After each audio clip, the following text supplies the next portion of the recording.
Just this week, Canadian Prime Minister Justin Trudeau said that pro-lifers were not in line with, quote, where we are as a society. Well, you know what? Maybe they're right. Maybe we today here are not in line with society. We do live in a time when the Democratic Party has embraced abortion as a sacrament. And, by the way, a time when many in the Republican Party spent years pledging to defund Planned Parenthood and then didn't do it when they were given the power to do so.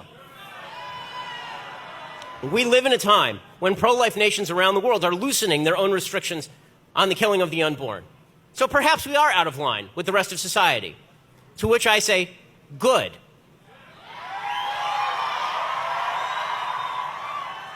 So were the abolitionists. So were the civil rights marchers. So were the martyrs in Rome and the Jews in Egypt. Righteousness doesn't have to be popular. It just has to be righteous.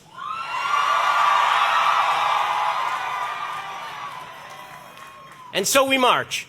We march for those who can't. The media will ignore us because they always do. They'll cover other marches, you know, the 5 people who show up tomorrow. They'll cover the marches they prefer politically. WNBA is not a thing. I'm sorry, it's never going to be a thing. You can't make fetch happen. It's just never going to be a thing. In the WNBA, I'm not saying that women shouldn't play basketball. Women can play basketball. But if you're going to pretend there's a massive market for women playing basketball and people watching them, you're out of your mind. And the reason you're out of your mind is because a good high school boys basketball team could beat a WNBA team. Okay, but you're still saying these kids should, not be accepted because they don't really fit in either place? They can't just, I'm saying that the Boy Scouts have a standard. You must be a biological boy to be a Boy Scout. You have to be a boy to be a Boy Scout. Where's that written, though? Okay. In the name Boy Scouts.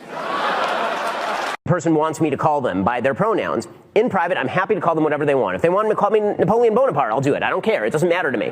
But in a public setting, I am not going to sacrifice the validity of truth on the altar of niceness. I'm not going to do it. Right? If I'm on stage with a person who is a transgender person, I will say that they are biologically male if they are biologically male, and I will call them by pronouns that match their biology, because this is what pronouns are designed to do. They're not meant to they're not designed in order to describe your subjective feeling about yourself, which is unverifiable by any objective metric. Right? Otherwise, we cannot have a language, we cannot have a conversation. So, semantic trick, and you know it. Is this what you do on your show? Because it sucks. You know, Malcolm. Malcolm, I appreciate that, but I will comfort myself tonight by sleeping on my bed made of money. I'm sure we have an adult. I will ask you how old you are, okay? Because you're young enough that it's probably not insulting to ask you. So I'm 22, so I'm probably young and naive, right? No. Why aren't you 60? Why aren't you 60? Because it... And why can't you identify as 60? What is the problem with you identifying as 60? It's not the same as gender. You can't just... You're right. Age is significantly less important than gender. You can't magically change your gender. You can't magically change your sex. You can't magically change your age.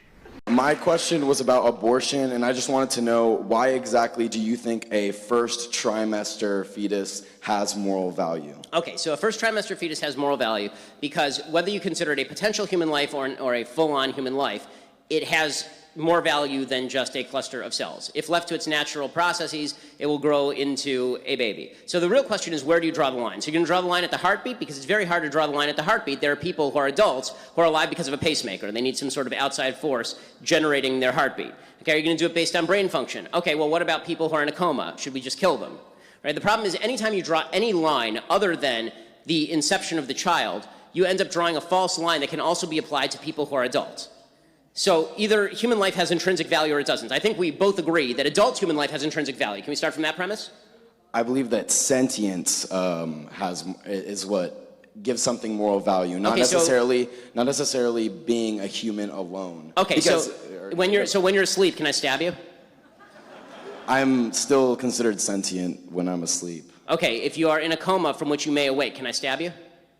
Well then, no. I guess not. I mean, I'm glad you answered that, because I have no interest in actually murdering you. But that's still potential sentience, and it's still a potential... I agree, it is potential sentience. You know what else is potential sentience? Being a fetus. Yeah.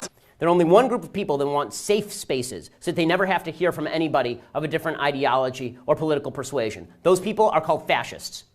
Okay, and you've got a bunch of fascists, damn fascists on this campus, who are trying to shut down political debate and trying to cloister themselves in this little cocoon of stupidity. When President Obama walks out there with a bunch of 7-year-olds and says, I'm doing it because these 7-year-olds, they care about gun control, Give me a break. I mean, if we're taking our policy prescriptions from kids who can't spell either policy or prescription, we have a problem. MTV released a video of resolutions for white guys for 2017. They're telling you what your resolutions should be, because there's nothing more ideologically fascistic than telling other people what they should aspire to be in the coming year. Here's MTV informing you. Remember when MTV used to put on music videos?